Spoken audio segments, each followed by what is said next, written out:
Des investisseurs allemands en séjour en Guinée dans leur valise, un projet de construction d'un centre de formation pour les jeunes leaders de la ville de Conakry. Ces investisseurs sont à Conakry à l'invitation du gouverneur de la ville de Conakry, le chef de bataillon Sekouresco Kamara. Ce dernier a offert lundi soir dans un réceptif hôtelier de la place un dîner à ses hôtes. À cette réception, il y avait aux côtés du commandant Sekouresco Kamara l'ensemble des maires et présidents des délégations spéciales ainsi que des jeunes leaders de la ville de Conakry. Reportage Bassouleymane. Bientôt un centre de formation pour la jeunesse de Conakry. Hier, des promoteurs au développement ont foulé le sol guinéen.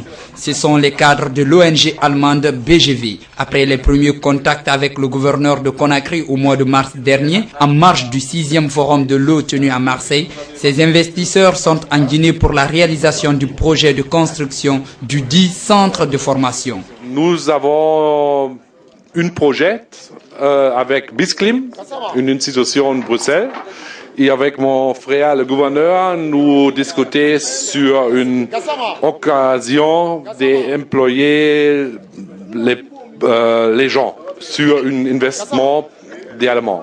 Discuter et nous voulons initier ce projet. Des projets sont envisagés en Guinée, mais la jeunesse principale cible de ces programmes souffre d'un manque de formation. La formation, quand tu es bien formé, la suite c'est l'avenir. Et tout le monde a besoin de ça. Tout le monde a besoin d'un emploi décent au niveau des jeunes, parce que c'est une chance à saisir. Donc profitons-en. À travers ce projet, le gouverneur veut mettre au jour son patriotisme. Pour lui, la balle est donc dans le camp des jeunes. Nos sentiments aujourd'hui, c'est un sentiment de remerciement à l'endroit de nos partenaires qui ont eu quand même l'initiative de se déplacer de l'Allemagne, de venir dans notre pays. Nous demandons vraiment à leur collaboration, à leur aide pour que la formation de nos jeunes leaders de la ville de Conakry, pour que vraiment le chômage et en même temps l'emploi soit réglé à leur niveau. De son côté, le président de la délégation spéciale de Matoto pense qu'il y a de quoi espérer. Nous espérons qu'avec ce partenariat, il sera d'abord gagnant-gagnant et que par la suite, les jeunes leaders pourront trouver quand même une bonne formation pour qu'ils soient compétitifs sur le marché de l'emploi. C'est pour former les jeunes leaders de la ville de Conakry que ce centre doit être construit. Le séjour d'affaires des cadres de BGV se poursuit en Guinée. Autre chose dans l'actualité nationale, la CBK, la compagnie de bauxite de Kindia, vole au secours de la mosquée de Matoto Centre pour la deuxième fois. Après l'octroi de 18 tonnes de ciment à cette maison de Dieu en 2010, elle a offert ce mardi d'autres matériels pour accompagner la reconstruction de cette mosquée. La remise de ce don a eu lieu cet après-midi en présence de la direction de la CBK et du collège des sages de la dite mosquée. C'est un public reportage signé Alpha Omar Bari. Il s'agit de 10 tonnes de ciment dont la remise a eu lieu ce mardi après-midi dans l'enceinte même de cette mosquée en reconstruction. Le geste est de la direction de la compagnie des bauxites de Kindia. La CBK a enregistré votre demande pour une assistance en ciment pour poursuivre la construction de la mosquée que vous avez entamée depuis un certain temps. Vous vous rappelez qu'en 2010, la CBK avait déjà donné 18 tonnes. Cette fois-ci, compte tenu des contraintes budgétaires, nous avons trouvé une assistance de 10 tonnes de ciment, en ciment de bonne qualité que vous avez ici maintenant, que la direction se fait le devoir de vous remettre pour que vous puissiez l'utiliser dans la construction de la même mosquée. Par ce geste, la CBK entend appuyer le conseil de mosquée de ce quartier dans la finition des travaux de cette maison de Dieu et pour contribuer à l'apaisement du climat social très tendu ces derniers temps. J'espère que notre soutien contribuera au changement du climat, qu'il devienne plus calme, parce que l'Église est une seule organisation qui peut expliquer, qui peut sensibiliser les populations que vivre en paix et en tranquillité est une chose la plus importante dans la vie. Satisfait du don, le Collège des Sages, par la voix de son trésorier, a remercié les donateurs et en appelle à d'autres bonnes volontés à leur venir en aide. Et nous vous remercions très sincèrement de cette offre qui vient au bon moment, qui vient au moment où on avait un besoin pressant de ciment. Comme vous savez, le chantier est grand, il a duré et il évolue lentement. Et on a au programme de couler une dalle dont les travaux préparatifs sont entièrement terminés et il nous reste à réunir certains moyens. Parmi ces moyens, il y avait le ciment et donc ce ciment vient à un bon moment et nous donne un bon coup de pouce. Il faut signaler tout de même que les travaux de reconstruction de cette mosquée ont démarré depuis au temps du premier régime et se poursuivent encore sous le troisième régime par manque de financement. Pendant ce temps, Alpha Omar Bari, la reconstruction d'une autre mosquée rencontre des difficultés sur le terrain. Il s'agit de la mosquée sénégalaise sise à Kouléwondi dans la commune de Kaloum. Mécontent de la lenteur des travaux et ne sachant pas trop à quoi les nombreux fonds et matériels reçus de bonne volonté ont servi, des jeunes du quartier ont exprimé ce mardi leur colère en cadenassant toutes les portes de cette mosquée. C'est le secrétaire général aux affaires religieuses qui a réussi à amener ces jeunes à composition en promettant non seulement la relance des travaux mais aussi leur accélération. Reportage Mfali Gilavougi. Bras de fer entre la jeunesse musulmane de la mosquée sénégalaise et les responsables de cette maison de Dieu. Une incompréhension sur la restauration de cet édifice serait à l'origine de ce imbroglio entre les jeunes et le conseil de mosquée. Les jeunes de Kouléwondi réclament la restauration de leur mosquée en état de dégradation très poussée. C'est pour trouver un compromis à ce différend que ces jeunes constitués en association ont fermé les portes de la mosquée ce mardi avant la prière de 5 heures du matin. Il y a un citoyen guinéen qui veut construire notre mosquée. Donc on a fait des écrits envoyés au niveau de la Ligue, secrétaire général de la Ligue islamique, au niveau du gouverneur de la ville de Conakry, l'imam sénégalais qui est dans notre mosquée, qui est sorti maintenant en disant aussi qu'il y a un Sénégalais qui veut construire.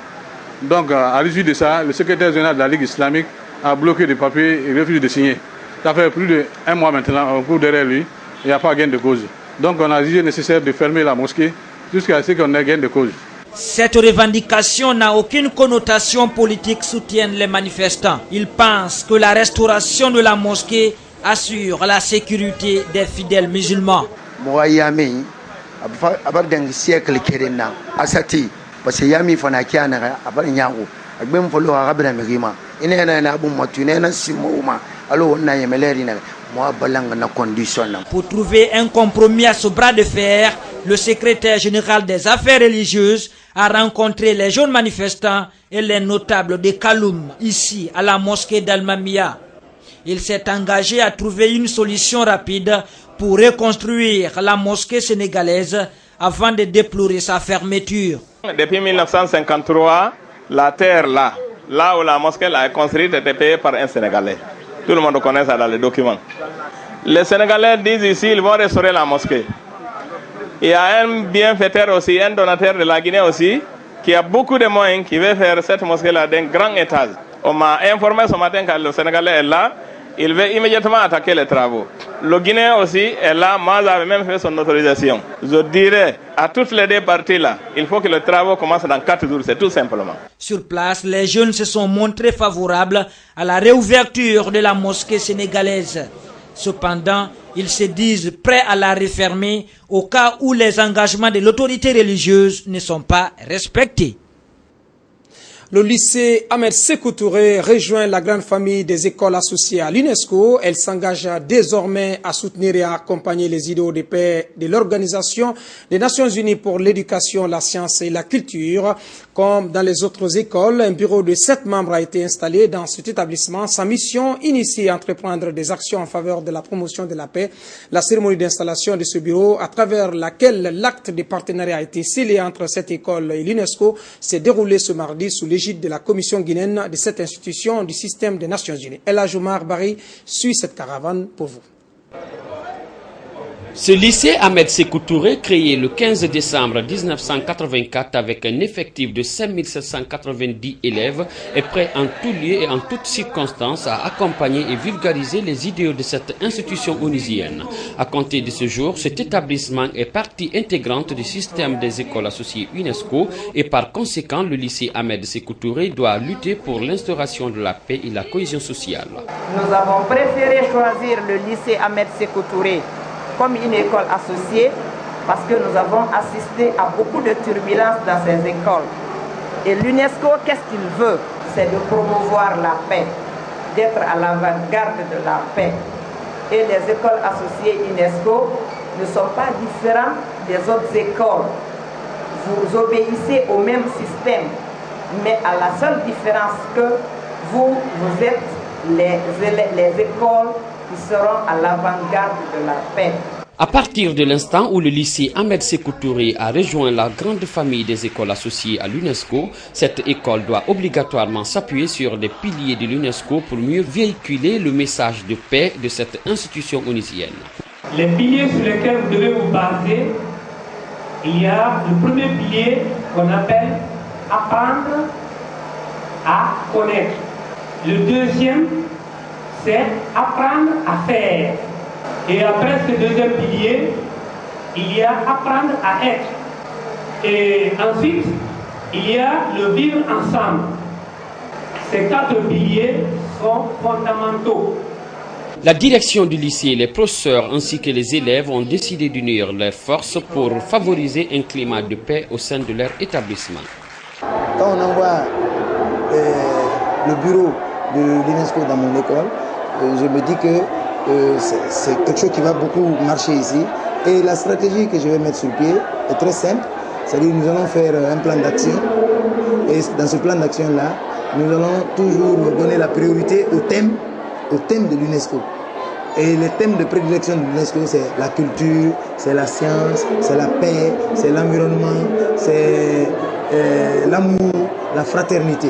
Le lycée Ahmed Sékou Touré peut se targuer désormais d'être une école associée à l'UNESCO à travers son bureau composé de 7 membres, à savoir 2 enseignants et 5 élèves. Auparavant, le week-end écoulé, l'école internationale de Conakry, Sisa Kaporo, dans la commune de Ratoma, avait également scellé un pacte d'association avec l'UNESCO, devenant ainsi la 58e école associée à cette organisation en République de Guinée. Là-bas aussi, un bureau de 7 membres a été installé. Il a désormais la mission d'accompagner les idéaux de paix prônés par l'UNESCO. C'est un reportage d'Aminata Djoutou Diallo. L'école internationale de Conakry, créée depuis le 5 octobre 2007, a rejoint le rang des écoles associées à l'UNESCO par l'installation d'un bureau composé de 7 membres, à savoir 5 élèves et 2 enseignants. Un bureau qui aura pour rôle de prôner les idéaux de paix de l'UNESCO. La cérémonie a connu la présence du corps professoral et des élèves réunis pour la circonstance. La Commission nationale guinéenne pour l'UNESCO, par la voix du chef de département éducation, a expliqué ce que c'est qu'une école associée. Une école associée UNESCO est une école qui doit travailler sur des projets pilotes. Et ces projets pilotes peuvent être tirés sur des thèmes mondiaux. Par exemple, avec les enfants, vous pouvez travailler sur la faim, l'assainissement. On fait la compilation et on dépose à la direction générale de l'UNESCO à Paris. Le fondateur de la dite école s'est réjoui du choix porté sur son établissement et a réitéré son engagement à promouvoir la paix afin d'atteindre l'objectif recherché par l'UNESCO. Nous sommes très très fiers car cette organisation, elle prend des idéaux que nous-mêmes on est en train de faire ici à l'EIC. Je peux me permettre à prendre ici un engagement au nom de tous les encadrés, au nom de tous les élèves de l'EIC, que nous allons faire tout ce qui est dans notre possible pour que ces idéaux que prend cette institution soient appliqués dans notre établissement. Le président du bureau installé, après avoir expliqué le fonctionnement de son établissement, a fait savoir à la délégation de l'UNESCO de l'existence déjà d'un gouvernement d'élèves qui œuvre pour la paix au sein de l'école. J'affirme devant votre auguste assemblée que mon bureau ne ménagera aucun effort pour la promotion des idéaux de paix, de dialogue, de tolérance, d'unité et de fraternité que prône notre organisation planétaire. Nous pensons à l'école internationale de Conakry que les milieux scolaires et universitaires sont les lieux les mieux indiqués pour militer en faveur d'une citoyenneté vraie, pour bâtir des nations fortes et un monde nouveau. Les structures éducatives au service de l'UNESCO pour la diffusion des idéaux de paix doivent agir en famille, région ou pays en favorisant au quotidien la non-violence, la réconciliation nationale, la promotion de la démocratie, gage d'un développement durable. Le partenariat auto-école IB, Université de Sonfonia au Bofix, 6 mois après la conclusion d'un contrat entre les deux entités, une centaine d'étudiants de la plus grande université publique du pays s'apprêtent à recevoir leur permis de conduire accompagné d'attestation. Ce lundi, ils ont passé un test théorique et pratique en présence des autorités universitaires et celle du centre d'administration automobile de Conakry, CADAC en sigle. Reportage Bilina Koumakodi. Point mort. 1. Je colle devant. 2. Point mort, je colle derrière. 3. Point mort, je ne colle rien maintenant devant. Former l'homme de demain, tel est le slogan de l'auto-école IBI. Faire de l'université de Sonfonia un pôle d'excellence est l'ambition des autorités de la dite université. Ces deux structures affichent toute la volonté de préparer un avenir meilleur pour les jeunes Guinéens. Elles décident alors de faire chemin commun en signant un partenariat au mois de décembre 2011. Près de 1000 étudiants saisissent l'opportunité et s'inscrivent à l'auto-école IB. Après une période de formation, les candidats ont passé ce lundi un test théorique et pratique. La théorie était basée sur le code de la route et a duré environ 1 heure. Mais c'est que nous voulons que cela se passe dans le cadre de l'excellence. C'est-à-dire que ceux-là qui passent effectivement le diplôme, qu'ils aient ce diplôme-là, qu'ils le méritent, parce qu'il ne s'agit pas de confectionner un permis de conduire donné à quelqu'un qui n'a jamais appris à conduire. Il faut d'abord apprendre à conduire avant d'être chauffeur, avant d'avoir un permis de conduire. Après le test théorique mené avec orthodoxie, direction le stade de l'université, espace réservé pour l'évaluation pratique. Les moniteurs installent les balises et piquets. L'exercice auquel les étudiants ont été soumis s'appelle le serpentin dans le piquet.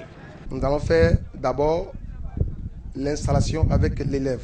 Ensuite, nous allons parler des organes de conduite. Après les organes de conduite, maintenant, nous allons faire départ et arrêt, ou bien démarrage et arrêt. Après le démarrage et arrêt, on peut continuer par faire la marche lente. Après la marche lente, on va commencer la marche arrière en ligne droite. Après la marche arrière en ligne droite, on peut évoluer avec la marche serpentine, la marche arrière serpentine, le braquage, braquer à gauche, comment tourner le volant esthétiquement à gauche et à droite. Comment l'élève peut prendre la voiture sur une côte et évoluer sans que la voiture ne recule. L'exercice pratique démarre, difficile pour certains et facile pour d'autres. C'était le premier et puis l'émotion aussi. Quand je suis rentré dans la voiture, les amis ont commencé à dire tu vas perdre, tu vas perdre, tu vas perdre. Donc je n'ai pas l'habitude de faire un test pareil devant telle masse. Donc j'ai eu peur et j'ai commencé à partir.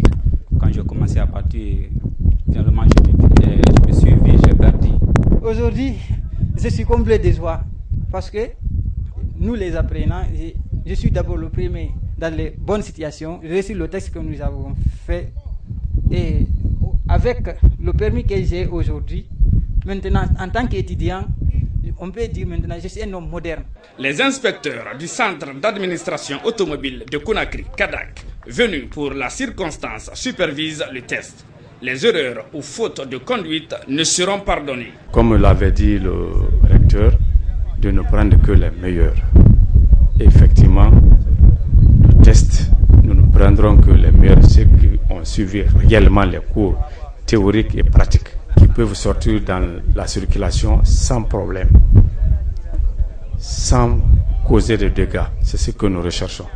Le partenariat Auto-École IB Université Symphonia, un partenariat solide et gagnant-gagnant. Voilà, mesdames et messieurs, comment prend fin ce journal exclusivement consacré à l'actualité nationale. L'équipe qui m'accompagne et moi-même sommes très heureux de vous avoir tenu compagnie depuis ce matin. Demain, vous serez avec Cheikh Ahmed Tidiane Diallo. Bonsoir à ceux qui nous regardent à Taouya, d'où nous émettons. À très vite sur Évasion Guinée. Bonsoir.